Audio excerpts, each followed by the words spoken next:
तो हेलो दोस्तों, I hope आप लोग अच्छे होंगे। तो आज हम लोग पढ़ने वाले हैं क्लास 10th का अध्याय 9 प्रकाश का परिवर्तन तथा अपवर्तन का एक मोस्ट इंपॉर्टेंट टॉपिक है हमारा। क्या है? अवतल लेंस द्वारा प्रतिबिंब का बनना। तो आज हम लोग क्या पढ़ने वाले हैं? अवतल लेंस द्वारा प्रतिबिंब का बनना। हम लोगों ने इससे पहले अवतल लेंस क्या क्या होता है, उत्तल लेंस क्या होता है, उत्तल लेंस के प्रतिबिंब का बनना, ये सब सारा कुछ बिल्कुल डिटेल में अच्छे ढंग से पढ़ चुके हैं। यदि आप लोगों ने नहीं देखा है हमारा, तो हमारे चैनल पर जाइए और हमारी वो सब वीडियो को देखिए और अच्छे से बोर्ड एग्जाम में अच्छा ज्यादा से ज्यादा नंबर लाइए। तो चलो हम लोग बिना देरी करते हुए हम लोग इससे पढ़ते हैं। तो समझो ये क्या है? अवतल लेंस के द्वारा प्रतिबिंब का जो बनना है, इसकी दो स्थिति है। कितनी स्थिति है? दो स्थिति है। एक होता है जब वस्तु अनंत पर रखी हो, एक होता है इसके प्रकाशिक केंद्र और अनंत के बीच में। तो ये हम प्रकाशिक केंद्र मान लो, यही एक प्रकाश की आंख मारेंगे। प्रकाशिक केंद्र क्या होता है ये तो आप जानेंगे। यदि नहीं जानते हैं तो हमारी पिछली वीडियो आप लोग जरूर देख लीजिए, ठीक है। तो चलो, तो हमारा ये कौन सा लेंस है? ये हमारा है अवतल लेंस,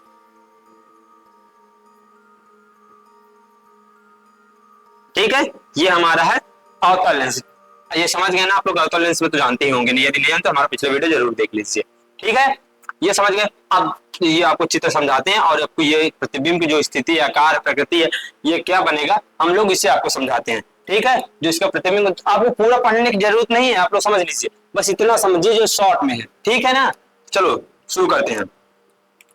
देखो, जब कोई वस्तु अनंत पर रखी हो, मान लो कोई हमारी वस्तु बहुत दूर रखी हुई है, तो उसको आप जब जाएगी सीधा, तो सीधा तो हो जाएगी, मतलब काफी दूर जाना है तो वो सीधा ही हो जाएगी, ठीक है ना। ये आप लोग याद रखिएगा। तो ये हमारे कोई वस्तु अनंत पर रखी, वहां से कोई प्रकाश किरणें आ रही है लेंस तक, लेंस से टकराने के बाद ये फैल जाती है। ये क्या होता है? अवतल लेंस की खासियत होती है। जब कोई प्रकाश किरण इसमें टकराती है तो आपतित होती है, तो उसके वो अपने जो लाइन से जा रही है, जो रास्ते से जा रही है, उससे विचलित हो जाती है, ठीक है। ये पता है, ठीक है। देखो ये रेखा गई, एक ये रेखा गई, ये देखो यहाँ से, ये देखो ये डॉट डॉट डॉट डॉट आ रही है ना किरणें, ठीक है। यहाँ पास ये कहाँ F1 पे आती है, तो हमारा प्रतिबिंब कहाँ बनेगा? जो हमारे प्रतिबिंब की स्थिति होगी वो कहाँ होगी? F1, जहां पर एक या एक से अधिक रेखा काटती है। देखो एक इधर आ रही है, एक इधर से आ रही है, तो नहीं सॉरी, यहाँ दो या दो से अधिक रेखा काटती है, वहां क्या होता है? वहां प्रतिबिंब हमारा बनता है किससे? आपतित होने, अपवर्तित होने या अपवर्तन होने के पश्चात, ठीक है ना। तो ये कहां से आती हुई, ये देखो आती हुई प्रतीत हो रही है कि नहीं, ये यहां से लगाएंगे, ठीक है। आप लोग समझ ध्यान दीजिएगा। तो हमारे कहाँ आती हुई प्रतीत हो रही है? ये F1 पर ना, तो हमारे जो प्रतिबिंब की स्थिति है वो कहाँ बनेगा? F1 पर बनेगा। तो ये हमारा क्या होगा? F1 पर। जो हमारी स्थिति कहाँ है? F1 पर है, ठीक है। अब समझो इसका आकार कैसा है। देखो वस्तु हमारा इतना है, जब सारी किरणें एक बिंदु पर मिल रही है, F1 एक बिंदु पर मिल रही है, तो उसका प्रतिबिंब कैसा होगा? कैसा होगा? बिंदु के आकार का होगा। तो यहाँ क्या लिखेंगे? बिंदु के आकार का, आकार का, ठीक है। बिंदु के आकार का ये हो गया, बिंदु के आकार का हो गया। अब समझो इसकी प्रकृति कैसी है। जब कोई जिस ओर वस्तु उधर ही ओर बने, हमेशा याद रखना, कोई भी प्रतिबिंब हो, कोई भी मान लो, कोई भी प्रतिबिंब मान लो, लेंस, मुक्ता लेंस, अवतल लेंस, जिस इधर वस्तु है उधर ही प्रतिबिंब बने, तो हमेशा वो क्या होगा? आभासी होगा, ठीक है। तो ये क्या होगा? आभासी।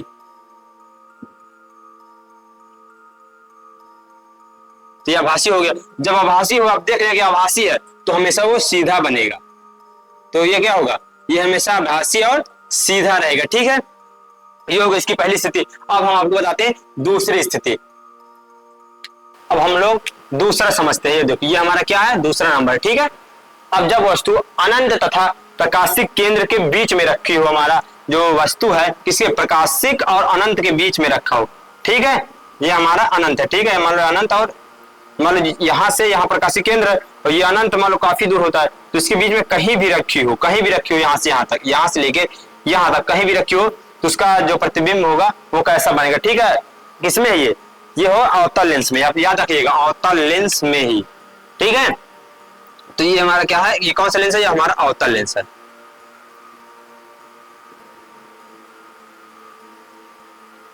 छोटी छोटी बात को आप लोग ध्यान दीजिएगा, ठीक है, ठीक है। ये हमारा अवतल लेंस। अब समझो जो जो इसका वो है डायग्राम, उसे समझो लो पहले। देखो ये प्रकाश किरण यहाँ से जा रही है, जब कोई समांतर जाती है तो ये लेंस से अपने मार्ग से विचलित हो जाती है, ठीक है। और ये आती हुई इधर हम F1 पर प्रकाश आते हुए हम लोग प्रतीत करते हैं, ठीक है, F1 पर। देखो एक ये प्रकाशिक केंद्र से कोई जाती है कोई प्रकाश किरण तो सीधा चली जाती है उधरी, मतलब ठीक है। ये हमारा क्या हुआ, ये हमारा प्रकाशिक केंद्र है, सिक केंद्र। तो ये हमारा क्या है, प्रकाशिक केंद्र, ठीक है। ये हुआ हमारा प्रकाशिक केंद्र, ये आप समझ गए। अब समझो ये प्रकाशिक केंद्र समझ गए, अब इसके समझो प्रतिबिंब की स्थिति कहाँ है, आकार कहाँ है और ये कैसी इसकी प्रकृति है, ये समझो आप लोग, ठीक है। अब देखो ये समझ गए, अब समझो इसकी स्थिति। देखो जब कोई एक यहां से किरण आ रही है, एक ये किरण, ठीक है, ये हमारा प्रतिबिंब कहाँ बन रहा है, ये हमारा प्रतिबिंब है, ठीक है। तो ये हमारा क्या है, प्रतिबिंब है। आप लोग याद रखिए प्रतिबिंब, ये हमारा प्रतिबिंब है, ठीक है। तो प्रतिबिंब कहाँ बन रहा है, F1 और प्रकाशिक केंद्र के बीच में बन रहा है। तो हम लोग क्या लिखेंगे, स्थिति कहाँ है, F1 तथा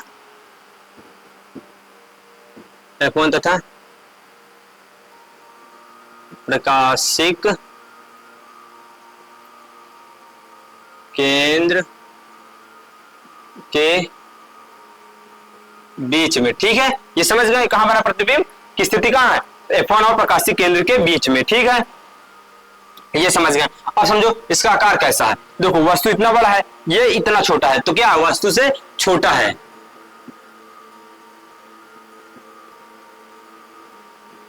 ये समझ गए आप लोग, वस्तु से छोटा है, ठीक है। अब समझो प्रकृति कैसी है, जब कोई लेंस के जिस ओर वस्तु हो उस ओर ही हमारा प्रतिबिंब बने तो क्या होता है, आभासी होता है, ये आप जानते ही हैं। एक छोटी सी बात ही याद करनी है, जब हमारा कोई प्रतिबिंब आभासी हो तो हमेशा सदैव याद रखना वो सीधा होगा। कैसा होगा, सीधा, ठीक है। ये आप लोग समझ गए। तो आई होप ये आप लोग समझ गए होंगे, इसमें आपको कोई दिक्कत नहीं होगी। यदि इसमें भी आपको कोई दिक्कत हमारे वीडियो में कमेंट करिए और हमारे चैनल को सब्सक्राइब करिए और हमारे वीडियो को लाइक करिए। तो चलो अब हम मिलते हैं अगली वीडियो में।